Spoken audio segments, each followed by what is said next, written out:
इस वजह से सीधी मैं बैटिंग करने आ गई हूं मैदान में।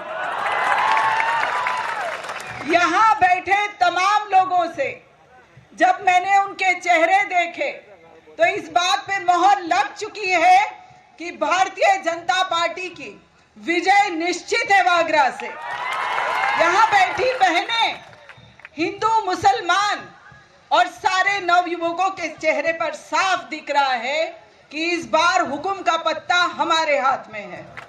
भाइयों बहनों, इस बार के सीमांकन में जो बदलाव हुआ है उसमें 40 गांव ऐसे हैं कि जो विजय को निश्चित करेंगे और भारतीय जनता पार्टी के हक में निश्चित करेंगे। और यहाँ जो वागरा के इलाके के गांव में हमने दौरा किया है, यकीन मानिए जिस किसी भी गांव में हम गए हैं भारतीय जनता पार्टी का स्वागत हुआ है और कांग्रेस को गालियां दी है लोगों ने, और गालियां स्टेज पे चढ़ के दी है।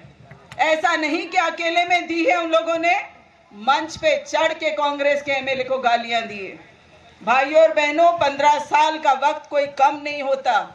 एक बार कोई किसी को माफ करता है, 2 बार करता है, 3 बार करता है, 3 बार के बाद तो माँ बाप भी माफ नहीं करते और आप लोग भी माफ मत करिए। कांग्रेस पार्टी ने हर किसी का दुरुपयोग किया है, हिंदुओं का दुरुपयोग किया है, मुसलमानों का खास तौर पे कौम के नाम पर दुरुपयोग किया है। ये मैं छाती ठोक के इस मंच से कहती हूँ कि सबसे बड़ी दगाबाज अगर कोई पार्टी है मुसलमानों के लिए तो वो कांग्रेस है। अभी मेरी बात होती है, जिस गांव में मैं जाती हूँ वहां बात करती हूँ लोगों से और वो कहते हैं कि छोटे छोटे काम हमारे वागरा के एमएलए नहीं करते, छोटे छोटे जायज काम। भाइयों बहनों, जब वो छोटे काम आपके नहीं करते तो आपके बच्चों के रोजगार के मसले, नरेंद्र मोदी जी जो योजनाएं बनाते हैं वो योजनाओं को आप तक कहाँ पहुँचाएंगे। टंकारिया गांव का मैं उदाहरण आपको दे देती हूँ। 100% मुसलमान गांव है वहां का, 8000 वोटर्स हैं। और जब भारतीय जनता पार्टी पहली बार उस गांव में गई है तो नरेंद्र मोदी जी की सद्भावना का असर हमें पार्किंग से ही देखने को मिल गया और हमें फूलों से स्वागत किया गया, पार्किंग से लेके मंच तक। भारतीय जनता पार्टी जहां कभी टेबल नहीं लगाती थी, ऐसे गांव में जो स्वागत मिला है, रात को 10 बजे तक लोगों ने मंच नहीं छोड़ा। आचार संहिता के कारण हमें उतरना पड़ा मंच से और भारतीय जनता पार्टी की ऑफिस में तमाम गांव इकट्ठा हुआ है और रात को 1 बजे तक मीटिंग की है। और ये आश्वासन हमें केवल टंकारिया नहीं, हमें दयाद्रा से मिला है, हमें देतराल से मिला है, हमें इंगलोड से मिला है, हमें तमाम गांव से मिला है, पालेज, नबीपुर। अरे भाइयों, जब मुसलमानों ने नरेंद्र भाई मोदी को मान लिया है तो आप लोगों से तो मैं 100% वोटिंग की उम्मीद लगाती हूँ।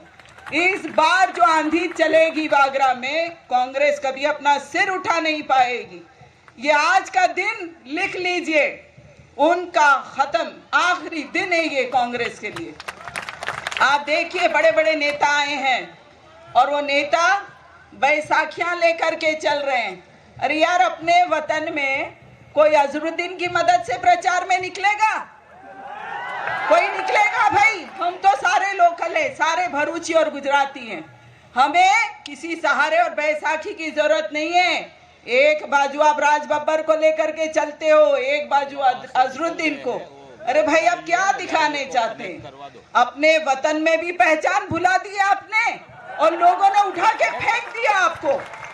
भारतीय जनता पार्टी के चुनाव का असर देख लीजिए। 2010 में जब हमारे स्थानीय स्वराज के चुनाव हुए तो 8 नगर पालिका है गुजरात में, उसमें से 7 नगर पालिका भारतीय जनता पार्टी की है। जिला परिषद देख लीजिए, 1 या 2 को छोड़ के सारी की सारी गुजरात की जिला परिषद भारतीय जनता पार्टी की है। और तालुका परिषद तो कसम खाने तक को कांग्रेस के पास एक भी सीट नहीं है। तो पूरे गुजरात पर नरेंद्र भाई मोदी का झंडा तो छा चुका है। 2011 में देख लीजिए, बाई इलेक्शन में +4 सीट हम गए हैं और अब 2012 में तो खटिया खड़ी कर देनी है कांग्रेस की। ये लोग हारेंगे और निश्चित हारेंगे। 90 के दशक में ये लोग हारे हैं। 90 के चुनाव कांग्रेस हारी है विधानसभा के, 95 में भी चुनाव हारे हैं, 97 के चुनाव भी कांग्रेस जीत नहीं पाई 2002 में हार हुई है इनकी, 2007 में भी हारे हैं और अब की बार 2012 में तो ऐसे हारेंगे ये लोग, ऐसे हारेंगे, कभी उठने की ताकत नहीं करेंगे ये लोग। ये छठा चुनाव है और छठी का दूध याद आ जाएगा उन्हें इस बार भी। भारतीय जनता पार्टी के लोगों से मैं अपील करती हूँ, तमाम कार्यकर्ता, जो भी बहनें इस वक्त लगी है, कहीं आपके पास घर का घर फॉर्म लेकर तो नहीं आए ना ये बहरूपी और जादूगर। देखिए कोई घर नहीं मिलेगा आपको, लिख लीजिए इस बात को।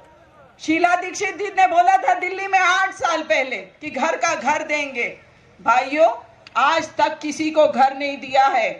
आपको 2 रोटी मुफ्त में वो लोग नहीं खिलाएंगे। घर के घर की बात तो भूल जाइए।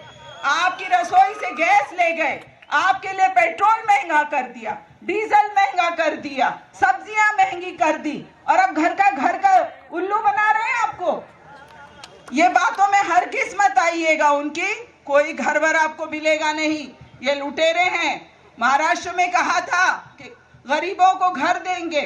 अरे गरीबों को छोड़ो, जो हमारे सेना की बेवा है ना, उनके लिए आदर्श सोसाइटी बनाई और आप सबको मालूम है कि आदर्श सोसाइटी घोटाले में क्या हुआ। किसी भी सैनिक की बेवा को घर नहीं मिला, लेकिन सारे के सारे घर ये लोग लूट गए। आज ज्यादा वक्त नहीं है हमारे पास। राज्यसभा मेंबर हमारे हैं भरत सिंह जी, एक बार जोर से तालियों का स्वागत कीजिए। भारत माता की जय। आदरणीय भरत सिंह जी परमार, प्रदेश